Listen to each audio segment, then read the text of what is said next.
Hello people of the internet, welcome to Paint to Life. During my first year on YouTube, I've created almost 50 weekly episodes that have been enjoyed by many of you. With that said, as my audience continues to grow, some of our new viewers may have missed some of them completely. To capture those missed opportunities, I've decided to run a new series called From the Shelf, to be aired when I don't have a new episode of Paint to Life planned for the week. I'll showcase fan favorite episodes chosen by you through the polls section of the community tab on my YouTube channel.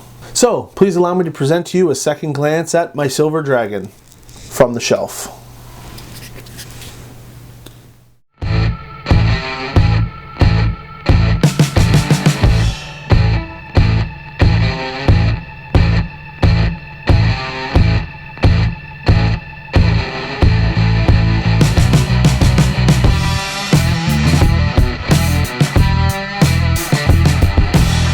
Silver dragons so love the company of humanoids that they can spend entire lifetimes transformed in disguise so that they might live among them. They are lawful good creatures and hate injustice and cruelty, although they are more concerned with protecting innocence than hunting out and punishing evildoers. Though they can be found almost anywhere, silver dragons prefer high mountains and vast, open skies with billowing clouds. They often dwell in towns where they can blend in with the population, although they will typically reside somewhere with a lot of open space so that they can transform in their true form should the need arise. Like other dragons, they believe themselves superior to most other beings, but unlike other dragons, silvers believe that being a dragon imposes some limitations. They're happy to live more than 2,000 years, but they constantly fight their tendency to reflect on things and let opportunities pass them by. Shorter-lived species like humans must seize every opportunity that passes their way, which gives them a drive towards accomplishment that most dragons lack. So in short, silver dragons seek to take their own long perspective on the world and couple it with humanity's dynamism. Dynamism is our new word of the video, folks. Dynamism is defined as the quality of being characterized by vigorous activity and progress.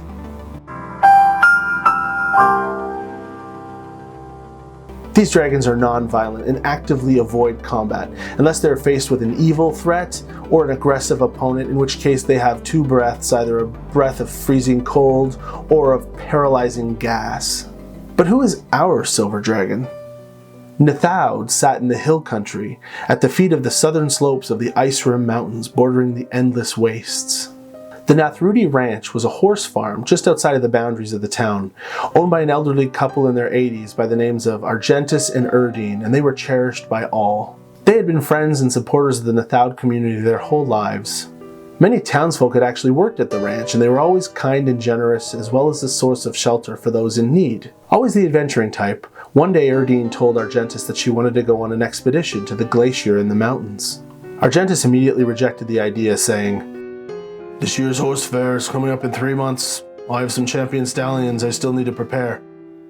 It's just not possible. Perhaps next winter." Erdene was not dissuaded. She asked again and again. Each time her wishes got more and more persistent, until finally she would not take no for an answer. And of course, less than a week later, Argentis begrudgingly found himself loading supplies into a carriage and bidding farewell to their friends in town.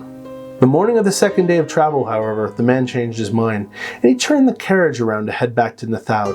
Erdene was undaunted, and threatened to jump off the moving wagon, proclaiming, "We're going together, or I'll walk myself." Days later, with the glacier-capped mountains getting larger on the horizon, they were waylaid by 4 plains people on horseback, speaking the language of the Tukians. "Give us your cart and supplies, or we will take them from you, and more," they threatened. Argentis gets furious. Shaking slightly, he threatens them by pointing a loaded crossbow at their leader. "Is this the extent of your bravery, attacking 2 aged travelers? Perhaps you need a realignment, young man." Erdene stands up to calm everyone down. She recognizes the past winter was harsh and very hard on the plains people. She offers them all of their supplies and the carriage without the need for any threats or violence. "There is more to your life than this, and your ancestors are watching you and judging you on your actions," she tells them. Feeling an overwhelming sense of shame, the leader stands down, retracts his threat, and bids them safe travel. "Thank you, warrior. We will be heading on foot at the glacier valley. We will leave the cart and supplies there. You are more than welcome to take them," she tells them. A day later, having reached as far as they can travel, True to her word, they release the horse from the carriage and leave the supplies as they continue up the mountainside on foot. Erdene struggles at the physicality of the task. When Argentis offers to carry her, she laughs and says, "No thank you. I wouldn't let you carry me when I was young, and I'm not about to let you start carrying me now. I will walk on my own 2 feet as I always have," she says. Upon arriving at the entrance of some ice caves, there was an ominous sound coming from within. Gusts of air rushing out, which made it almost appear as the glacier itself was breathing. We could come back next year. I promise I'll bring you back next year." "There won't be a next year for me. Come on, husband." And she bravely walks inside the opening. Once inside, walking for a distance, the passageway opens up into a massive cavern. There's a steep chasm running the length of the room, so deep there's nothing but black at the bottom. The ominous sound reveals itself to be a cascading waterfall of melting glacial ice tumbling from the ceiling, crashing down into a shallow pool sparkling on the floor. Sunlight shines in, through the mist like ribbons of yellow, through holes in the wall, refracting off the ice and giving everything a cool blue glow. "Remember, you took me here on our first date?" "I don't want to be here." "You promised you'd bring me here again one day, and now that day has arrived. Now take off those clothes." What kind of smut is this? Unquestionably, gradually, Argentis removes each article of clothing from his body, like he has all the time in the world, or he's attempting to delay an inevitable. Finally, the man's aged, naked body stands before her. "All of them, my love," she says. With a groan, he hangs his head, and his body begins to shift and distort as he takes to his true form for the first time in over 65 years. There, standing before Erdene, dwarfing her small frame, hunched over with brown, unsightly, tarnished scales, the effects of being permanently transformed for such an extended amount of time, crouches a silver dragon. The dragon's immense head crooks over its massive frame and recognizes the state of its body until its eyes eventually lock with those of his human wife. Large tears like quicksilver ran from those eyes, leaving trails of sterling in their wake. The elderly woman put her frail hand atop of the dragon's massive claw. "Do not be sad, my love. Bathe in the beauty of this place and let me see you one last time."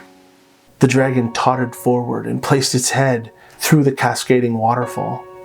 From the other side emerged a rejuvenated, shining beak-like nose with silver scales shining bright like newly minted silver coins. Next came his wings, one at a time, followed by his entire mass. And with every lap of water that rolled down his scales, the built-up tarnish left with it, draining into the pool. Fully cleansed, he reared up on his hind legs with wings extended wide, and let out a gentle cooing noise from his mouth that drew a hoot and applause from the elderly woman.